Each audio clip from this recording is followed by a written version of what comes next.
어쩜 이렇게 시간이 안 가는지 정말 버스 안에서 going 이불 속에서 going은 언제나 너에게 going. Bismillahirrohmanirrohim. Assalamualaikum warahmatullahi wabarakatuh. Apa kabar teman-teman semuanya? Semoga selalu dalam keadaan sehat walafiat dan dalam lindungan Allah Subhanahu wa Ta'ala ya. Amin ya robbal alamin. Pada kesempatan kali ini kita akan membahas tentang dinamika hidrosfer dan dampaknya terhadap kehidupan. Sebelum itu, ada dua kompetensi dasar dinamika hidrosfer dan dampaknya terhadap kehidupan. Pertama, 3.7 menganalisis dinamika hidrosfer dan dampaknya terhadap kehidupan.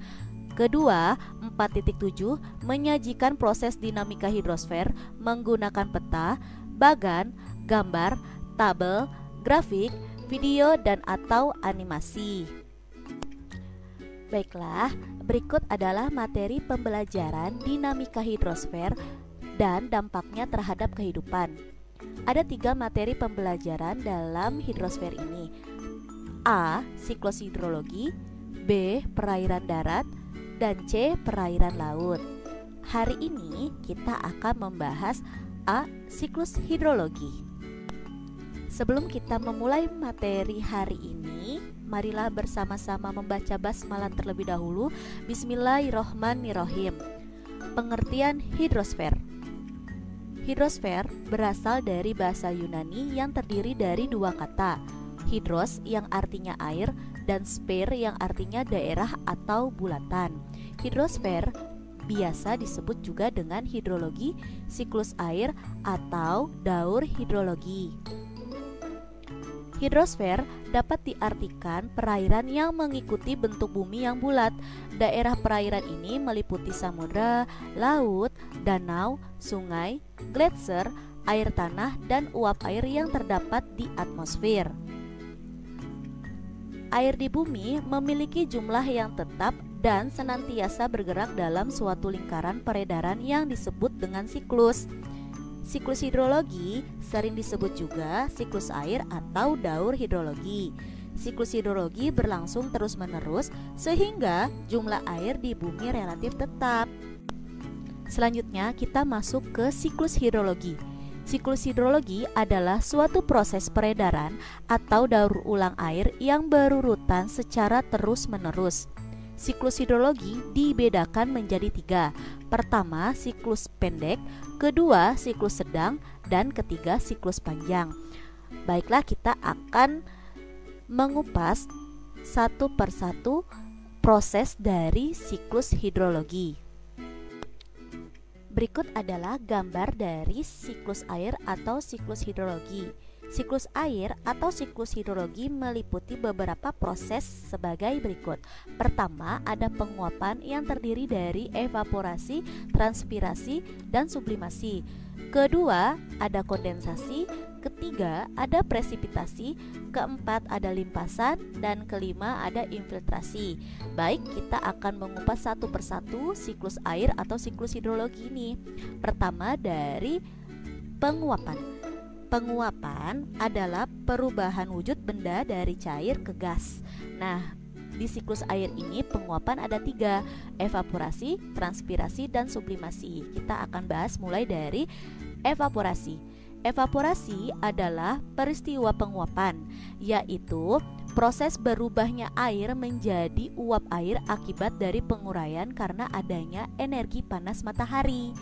Energi yang berasal dari matahari tersebut digunakan untuk mengubah air menjadi uap air. Nah, ini adalah proses dari evaporasi ya. Nah, selanjutnya uap air akan terlepas ke udara atau atmosfer dan membentuk awan. Nah, selanjutnya kita masuk ke transpirasi. Transpirasi adalah proses penguapan air dari tubuh tanaman. Transpirasi hampir sama dengan evaporasi. Nah, berikut ada selanjutnya kita masuk ke siklus air di penguapan, yaitu sublimasi. Sublimasi adalah proses penguapan yang berasal dari lapisan es di kutub, baik kutub utara ataupun kutub selatan. Es di daerah kutub akan mencair karena terkena panas matahari atau suhu yang panas. Kemudian, es yang mencair pada daerah kutub tersebut akan menguap menuju udara dan terkumpul di sana. Selanjutnya, uap air di udara atau atmosfer mengalami kondensasi dan membentuk awan. Jadi, proses sublimasi ini merupakan proses penguapan yang terjadi di es kutub ya. Selanjutnya kita masuk ke nomor 2 siklus air, yaitu kondensasi. Kondensasi merupakan peristiwa pengumbunan, yaitu perubahan wujud benda gas menjadi cair.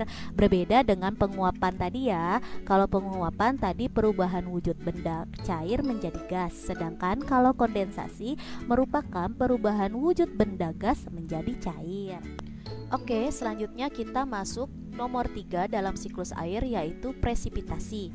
Presipitasi adalah jatuhnya air di udara yang terkumpul dalam awan. Peristiwa presipitasi ini biasa kita sebut juga sebagai hujan. Proses presipitasi ini mengubah uap air menjadi titik-titik air yang akan terkumpul. Selanjutnya kita masuk ke nomor 4 dalam siklus air, yaitu limpasan atau runoff.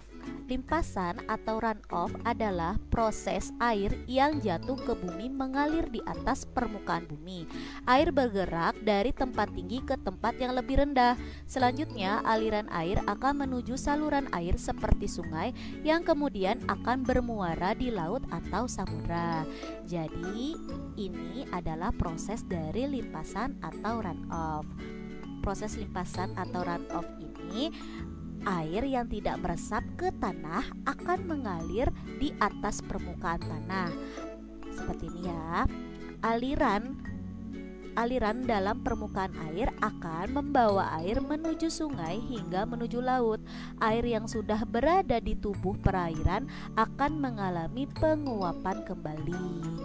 Jadi dari permukaan tempat yang tinggi akan menuju permukaan tempat yang rendah dan bermuara di laut ataupun samudra, seperti itu. Selanjutnya kita masuk ke siklus air nomor 5, yaitu infiltrasi. Infiltrasi yaitu air hujan yang jatuh ke daratan dapat jatuh langsung di laut atau sungai dan langsung masuk ke daur hidup air berikutnya. Terkadang air hujan dapat juga jatuh ke daratan atau bahkan jatuh di gunung dalam bentuk kristal es atau salju. Air hujan yang jatuh ke daratan kemudian akan meresap ke dalam tanah. Di dalam tanah, air akan mengalir ke arah pinggir menuju mata air, danau atau sungai. Jadi infiltrasi ini disebut juga dengan perkolasi. Ini dia infiltrasi ya. Nah, air yang sudah mencapai permukaan bumi akan mengalami peresapan ke tanah. Proses ini dipengaruhi oleh gaya gravitasi, gaya kapiler tanah, dan garis muka air tanah. Oke, setelah kita membahas tentang proses dari siklus air atau siklus hidrologi ini, selanjutnya kita masuk ke macam-macam siklus air atau siklus hidrologi. Siklus air atau siklus hidrologi dibedakan menjadi 3 macam, yaitu 1. Siklus air pendek, 2. Siklus air sedang, dan 3. Siklus air panjang. Pertama, siklus air pendek. Siklus air pendek terjadi jika air laut menguap, mengalami kondensasi menjadi awan dan hujan, lalu jatuh ke laut. Berikut adalah tahapan-tahapan dari siklus air pendek atau disebut juga dengan siklus air kecil. Pertama, sinar matahari mengenai sumber-sumber air di bumi seperti laut, danau, dan lain sebagainya. Kedua, sumber air yang ada di permukaan bumi akan mengalami penguapan. Ketiga, penguapan uap air akan menyebabkan kondensasi sehingga dapat terbentuk awan yang mengandung uap air. Keempat, awan yang mengandung uap air mengalami kejenuhan dan terbentuk mendung ya awannya. Dan kelima, uap air dari awan akan jatuh ke permukaan kembali dalam bentuk hujan di permukaan laut. Next, kita masuk ke siklus air sedang. Siklus air sedang terjadi jika air laut menguap, mengalami kondensasi dan terbawa angin, membentuk awan di atas daratan, jatuh sebagai hujan di daratan menjadi air darat, kemudian menuju laut. Berikut adalah tahapan dalam siklus air sedang.